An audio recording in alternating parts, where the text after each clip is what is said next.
Hebreus 13. 13 princípios para uma vida piedosa. Quero ler capítulo 13 de Hebreus, o capítulo último, que frisa como viver uma vida santa. Nos primeiros capítulos, o escritor fala da graça de Cristo no sacrifício no Calvário. Então, frisa aquilo que Jesus fez por nós. Agora, a nossa resposta, a nossa responsabilidade. Versículo 1. Seja constante o amor fraternal.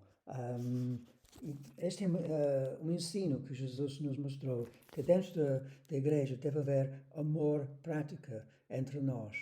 Não de boca para fora, mas um amor que visa ajudar um outro irmão. Quero ler 1 João 3, versículo 18. Fala muito do amor fraternal. E pode ler os versículos em casa antes disto. O apóstolo João diz: Filhinhos, não amemos da palavra nem da boca, mas em ação, em verdade. Mostra interesse nos irmãos da tua igreja, do teu grupo. Procura saber pelo Espírito Santo o que Ele quer que tu faças para mostrar amor. Todos nós vamos orar uns pelos outros, mas amor vai muito além disto. Nós precisamos de mostrar amor de uma maneira prática. E o Espírito Santo vai orientar como fazer isto. A segunda ponto que o escritor faz: não se esquecem de hospitalidade. Foi praticando que, sem o saber, alguns acolheram anjos. O princípio aqui é para abrir os nossos corações e abrir as nossas casas e convidar irmãos para um jantar, para um almoço, para um chá, convidar um irmão para tomar um café num café, e especialmente acolhendo estrangeiros, pessoas imigrantes que estão no teu grupo, tua igreja. Então, faz isto com alegria. Abra o seu coração. Quanto mais der, mais vai ficar rico em Cristo Jesus. É uma alegria ser hospitaleiro. Terceiro ponto. Lembrem-se dos que estão na prisão, como se aprisionados com elas, dos que estão sendo maltratados, como se vocês mesmos estivessem sendo maltratados. O contexto dos hebreus, que já falei muitas vezes, é que os hebreus foram sujeitos à perseguição. Então, este contexto, porquê? Porque elas quiseram voltar para uma religião que não foi perseguida, mas os crentes, os cristãos, foram perseguidos onde eles viveram. Então, aqui é uma ordem, instrução para nos ficar atentos aos que são prisioneiros que foram presos pela sua fé. E há muitos em Índia, em China, que precisam muito apoio de igreja global, igreja universal, para ficar em ajuda monetária, ou seja qual for o tipo de ajuda. Mas para nós, se não fosse crentes presos, principalmente pastores, devemos ter amor pelos órfãos, pelas pessoas que sofrem, pessoas que são maltratadas pela sua fé, crentes que sofrem. E basta pensar em nosso pequeno grupo, na nossa cidade, se existe crentes ou em outros países que sofrem muito pela sua fidelidade. E cabe a nós para ajudar estes irmãos. Em 1 Coríntios 12, versículo 26, Paulo diz a seguinte, 12, 26, quando um membro sofre, todos os outros sofrem com ele. Quando um membro é honrado, todos os outros se alegram com ele. Então, a nossa fé não pode ser teórica, não pode ser só intelectual. é preciso funcionar, é preciso acionar a nossa fé na prática. Então, este último capítulo é um desafio para pôr em prática a nossa fé. Nos primeiros capítulos, o escritor diz que Jesus nos purificou, já nos santificou. Agora nós somos desafiados para viver uma vida santa. E isto é como, no concreto, como que podemos agradar a Deus em situações concretas. Muitos crentes vão para o culto, se calhar leem suas Bíblias, orem, mas não passam mais do que isto. Mas nós não devemos ficar contentes com isto. Devemos realmente esforçar para ser crentes praticantes, que ajudem os outros, que amem os outros, que procuram viver uma vida diferente do que descrentes. Vamos para o quarto ponto, que diz que nós devemos ser fiéis em nosso casamento e puros sexualmente. Versículo 4 diz: o casamento deve ser honrado por todos, o leito conjugal conservado puro, pois Deus julgará os imorais e os adúlteros. Vai haver sequelas se nós desviamos do padrão de Deus. Vai haver consequências, sofrimento e juízo e a ira de Deus contra nós se nós desviamos. Deus julgará os imorais. A tradução é melhor do que prostituição, também está incluído, mas todo tipo de imoralidade, sexo antes de casamento ou fora de casamento, prostituição está incluído, mas pode incluir, por exemplo, pornografia, outras coisas, o que nós vemos no internet, coisas que não nos convêm. Temos de ter disciplina em nossas vidas, quando somos rodeados pelas pessoas atrativas, mas vamos ficar comprometidos em casamento e comprometidos com Deus. Este é o quarto ponto. Versículo número 5. Não sejas ganancioso. Não seja ganancioso. Diz aqui no versículo 5, conservem-se livres do amor ao dinheiro e contentem-se com o que vocês têm, porque Deus mesmo diz, nunca o deixarei, nunca o abandonarei. Podemos, pois, dizer com confiança, o Senhor é o meu ajudador, não temerei o que me podem fazer os homens, mais uma vez, no contexto da perseguição e carência. Então, nós não devemos ser invejosos dos outros que têm a melhor casa, melhor carro, mais dinheiro. Nós não podemos criar um ídolo de dinheiro em nossas vidas, porque Deus nunca nos vai nos abandonar. 1 Timóteo 6 fala muito do dinheiro.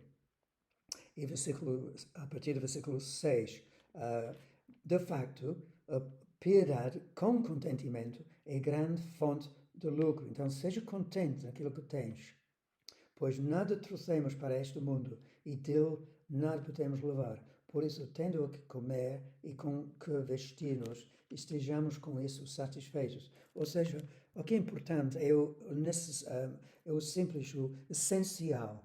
E não viver uma vida de luxo, ou se nós vivemos com muito dinheiro, nós devemos adotar uma atitude de alta generosidade para quem sofre, padece necessidade. Aqui diz, os que querem ficar ricos caem em tentação. Não é dinheiro, é um desejo para muito dinheiro, que é difícil, é complicado. Eles caem em armadilhas, em muitos desejos descontrolados e nocivos que levam os homens a mergulharem na ruína e na destruição. Pois amor ao dinheiro é o raiz de todos os males. Algumas pessoas, por cobiçar o dinheiro, desviaram-se da fé e se atormentaram com muitos sofrimentos. Muitos crentes afastaram-se de Deus por causa de este amor ao dinheiro, materialismo. Então, cuidado com isto. Nós podemos confiar em Deus para prover as nossas necessidades, claro, mas sejas contente com aquilo que tens. Agora, voltando para Hebreus, capítulo 13, diz, estou no livro errado, Hebreus 13, versículo 7. Lembrem-se dos seus líderes que lhes falaram a palavra de Deus. Observem bem o resultado da vida que tiveram e imitem a sua fé. Jesus Cristo é o mesmo ontem, hoje e para sempre. Ou seja, observe as pessoas que falaram o Evangelho contigo, que te evangelizou, que te discipulou, que ensinou, que cuidou de você quando você era crente. Os líderes, talvez alguns já morreram ou já foram embora, mas lembrem-se a fé delas e segue o exemplo delas, se eles eram homens ou mulheres de fé. E imitem este estilo de vida. Qual é o estilo de vida? Eu lembro-me o primeiro pastor que eu tinha, e outros a seguir, que o primeiro pastor era honesto, zeloso, humilde, era pessoa generoso com dinheiro, tempo, meu amigo, ele me ajudou pastoralmente, sempre tinha tempo para ouvir o meu problema ou dúvida. É um homem autêntico.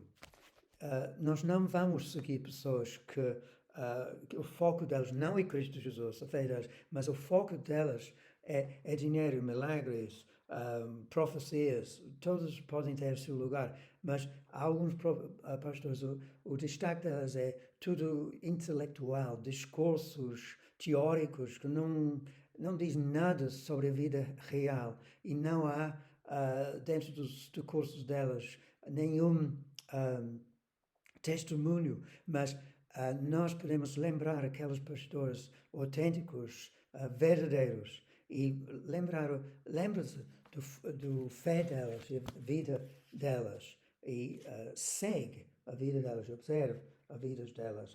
Lembre-se dos seus líderes, versículo 7. E versículo 9. Não se devem levar pelos diversos ensinos estranhos. Então, este é o sétimo. Não seja levado por falsas doutrinas, nem por falsos pastores. Precisamos, hoje em dia, muito discernimento para entender quem é verdadeiro, quem é falso. Há muitas heresias, principalmente pessoas que prometem riquezas, prometem sucesso, prometem avivamento, prometem muitas coisas que eles não podem cumprir, nem Deus pode cumprir, porque são falsas promessas. Há pessoas que voltam para o judaísmo e o evangelho de obras, o evangelho de intelectualismo, o evangelho de ritualismo. Por exemplo, há pessoas que acham que por tomar santa ceia tu és santo. Não, tu és santo pela fé em Cristo Jesus. Há pessoas que acham que tu vais ficar salvo por assistir na igreja. Falso. Isto é a consequência. Tu vais assistir porque queres assistir. Dizem o resto do versículo 9, é bom que o nosso coração seja fortalecido pela graça e não por alimentos cerimoniais, os quais não têm valor para aqueles que os comem. Então, a graça é o destaque principal do Novo Testamento. O que quer dizer isto na prática? Quer dizer que nós precisamos ouvir sobre justificação, sobre o poder do Espírito Santo que nos capacita para a viver uma vida cristã, para ouvir de fé, não só do cruz, que também é importante, mas a necessidade de fé e os dons que Deus concede à igreja. O destaque do Novo Testamento é aquilo que Jesus fez na cruz e as implicações da cruz e o poder do Espírito Santo. Então, discerne quais são os falsos pastores, os falsos doutrinas, e não devemos voltar para trás. Número 8, da religião, que diz, no versículo 10, nós temos um altar do qual não tem direito de comer os que ministrem no tabernáculo, ou seja, o velho já passou, diz em versículo 11, o sumo sacerdote leva sangue dos animais até o santo dos santos com oferta pelo pecado, mas os corpos dos animais são queimados fora do acampamento. Este é o ponto número 9. Mas não devemos voltar para um sistema de missas e orações aos santos, orações a Maria. Nem no contexto dos hebreus, elas quiseram voltar para sacrifício dos animais. Depois dos sacrifícios, eles comeram os animais. Eles observaram as festas do Velho Aliança e observaram uma dieta estrita, mas tudo está resumido em regras e nós não podemos voltar para a religião anterior. Muitas vezes, hoje em dia, se vê pastores com cachecol judaico ou falam dos práticas judaicos. É uma tendência para voltar para o Velho Testamento e Velho Aliança. Mas nós, através de Hebreus, devemos entender qual é a nova aliança. Paulo diz em Romanos 14, fiquem presos, mas olha para Romanos 14, 17, que eu vou ler. Pois o reino de Deus não é comida nem bebida, mas justiça, integridade, paz e alegria no Espírito Santo. Então, vamos para o 9, quando já lemos que Jesus foi fora, ou aliás, primeiro os levíticos ofertaram os corpos dos animais dentro do Santo dos Santos, mas oferta pelo pecado, mas os corpos dos animais, versículo 11, são queimados fora do acampamento. Assim, Jesus também sofreu fora das portas da cidade para santificar o povo por meio do seu próprio sangue. Este é o ponto número 9. Portanto, saiamos até ele fora do acampamento, suportando a desonra que ele suportou. Então, espera a rejeição pela tua fé, suporte rejeição, espera vergonha, mal-entendimentos. Tu vais ser alvo de críticos de parte das pessoas que não entendem. E Jesus nos chamou para negar a nós próprios, para seguir Cristo, para sofrer como crentes. Não é fácil ouvir esta palavra, mas a palavra aqui é sai fora do acampamento, posiciona com Cristo com firmeza, seja os seus familiares de acordo com isto ou não. É muito melhor agradar a Deus e ficar contra o pecado, não aprova o pecado, porque diz, nós buscamos, em versículo 14, não temos aqui nenhuma cidade permanente, mas buscamos o que há de vir, ou seja, a Nova Jerusalém. Então, espera perseguição se for necessário. Hoje nós verificamos, não só em Índia, não só em África, não só em China, mas em Inglaterra, pastores são presos por pregar na praça pública, são aprisionados por pregar contra a prática da homossexualidade e pregar Cristo na rua.